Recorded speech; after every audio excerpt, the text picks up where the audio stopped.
যে বোন বলে গেলেন যে কেউ কথা রাখেনি, ইনশাআল্লাহ আমরা কথা রাখব। 2007 সালের আগে এই কক্সবাজার কলেজের যাত্রা শুরু হওয়ার কথা ছিল।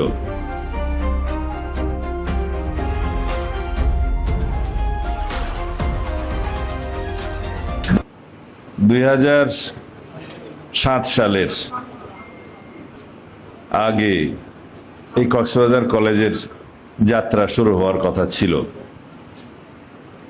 বাংলাদেশে মেডিকেল কলেজের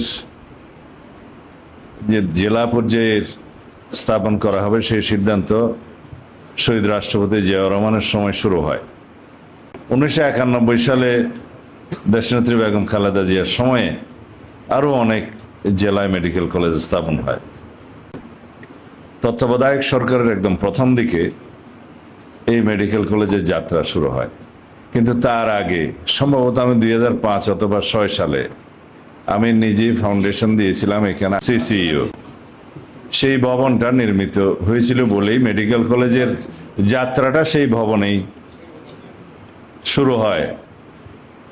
পরে এই একাডেমিক ভবন, হাসপাতাল, ক্যাম্পাস হতে কেন 17 বছর পার হয়ে গেল। আমার যে বোন প্রথমে বললেন যে কেউ কথা রাখেনি, 17 বছর পার হয়ে গেল। যাই হোক, 33 বছর তো এখনো হয়নি। আমি যখন জানতে পারলাম ইন্টারিম গভর্নমেন্টের সময় আমাদের এখানকার নেতা মাননীয় সংসদ সদস্য জনাব লুৎফর রহমান কাজল এবং মেডিকেল কলেজের কয়েকজন প্রফেসর আমার কাছে গিয়েছিলেন, তখন ইন্টারিম গভর্নমেন্টে যারা দায়িত্বে ছিলেন এই মন্ত্রণালয়ে, তাকে আমি অনুরোধ করলাম যে এই প্রকল্পটা অনুমোদিত আছে কিনা জানি না, তবে এই সময় অনুমোদন করে যেন টেন্ডার আহ্বান করা হয়। গণপূর্ত মন্ত্রণালয়ের দায়িত্বে ছিলেন যিনি উপদেষ্টা, তাকে অনুরোধ করলাম। তিনি কথা রেখেছিলেন, অনুমোদন করলেন, টেন্ডার আহ্বান হলো, কনস্ট্রাকশন শুরু হলো। আজকে বোধহয় সেই জন্যই আমার তকদিরে ছিল এটা ফাউন্ডেশন স্টোন লেট ডাউন করার। আমি আনন্দিত হয়েছি। এই মেডিকেল কলেজের হসপিটাল ভবনের নির্মাণ শেষ হলে 500 শয্যার হসপিটাল হবে। এটা একাডেমিক বিল্ডিং আছে। মাস্টার প্ল্যানের মধ্যে যে সমস্ত ভবন নির্মাণ বাকি আছে সেগুলো আমরা বর্তমান সরকারের সময়ে সমাপ্ত করার চেষ্টা করব।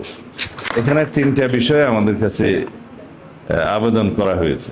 একটা হচ্ছে বাউন্ডারি ওয়াল নির্মাণ করা যাচ্ছে না, অবৈধ দখলদার আছে অ্যাপ্রোচ রোডে। প্রিন্সিপাল সাহেবকে অনুরোধ করব, এখানে পুলিশ সুপার আছে, জেলা প্রশাসক আছে, তাদের সহায়তায় যেন এই বাউন্ডারি ওয়াল নির্মাণ করে দেওয়া হয়। মেডিকেল কলেজের ছাত্রছাত্রীরা দয়া করে দাঁড়াবেন, অবৈধ দখলকারীরা অবশ্যই এইখানে না।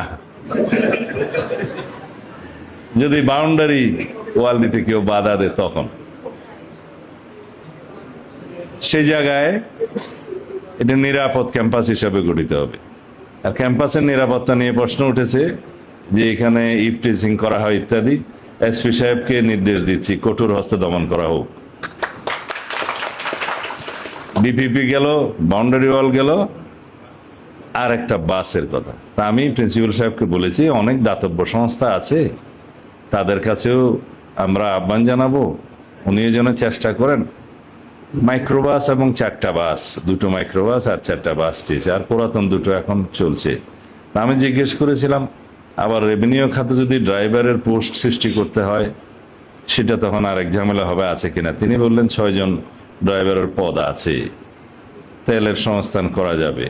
তো সুতরাং আমি আজকে পাকা কথা দিচ্ছি না, তবে চেষ্টা করলে 4টা বাস জোগাড় করে দিতে পারবো, চেষ্টা করবো আমি ইনশাআল্লাহ। কারণ আমি যা বলি তা মিন করি, সেই জন্য এখনই পাকা কথা দিচ্ছি না।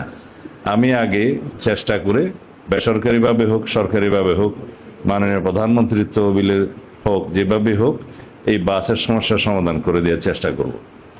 এখন আমাদের অনেক সুবিধা পর্যটন শহরে হবে, যে পর্যটন শহরে আসার জন্য অনেকে সারা বছর প্ল্যান করে, সেই পর্যটন শহরে আমাদের ছাত্রছাত্রীরা তো এমনিতেই আছে, এটা একটা সুক্রিয়া।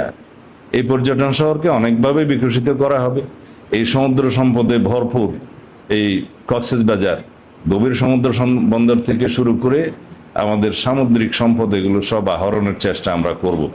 আমরা প্রকৃতির এই সম্পদকে আবিষ্কার করেছি, ইট ইজ ডিসকভার্ড। ইনভেনশন আমরা কিছু করিনি এখনো। এই ডিসকভারিকে আমরা অনেক বেশি বিকশিত করব।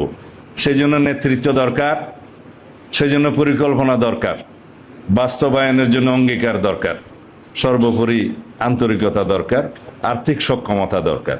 আর্থিক সক্ষমতা আমরা অর্জনের চেষ্টা করছি, অঙ্গীকার আমাদের আছে, পরিকল্পনা আমাদের আছে, আন্তরিকতা আছে, লিডারশিপ আছে। ইনশাআল্লাহ আমরা সফল হব। আমি ছাত্রছাত্রী, আমার সন্তানদের সকলের উজ্জ্বল ভবিষ্যৎ কামনা করছি। আমি আশা করি তোমাদের মাধ্যমেই আমরা সমৃদ্ধ নতুন বাংলাদেশ দেখতে পাবো।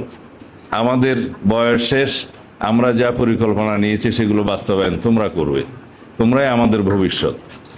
আমরা সেরকম একটি বাংলাদেশ চাই, যে বাংলাদেশের স্বপ্ন আমাদের 24-এর গণ অভ্যুত্থানের শহীদরা দেখেছেন, যে বাংলাদেশের স্বপ্ন 1971 সালের মুক্তিযোদ্ধারা দেখেছেন, শহীদ মুক্তিযোদ্ধারা দেখেছেন।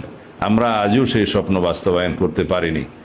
আমার যে বোন বলে গেলেন যে কেউ কথা রাখেনি, ইনশাআল্লাহ আমরা কথা রাখবো। ধন্যবাদ, ধন্যবাদ সবাইকে। খোদা হাফেজ।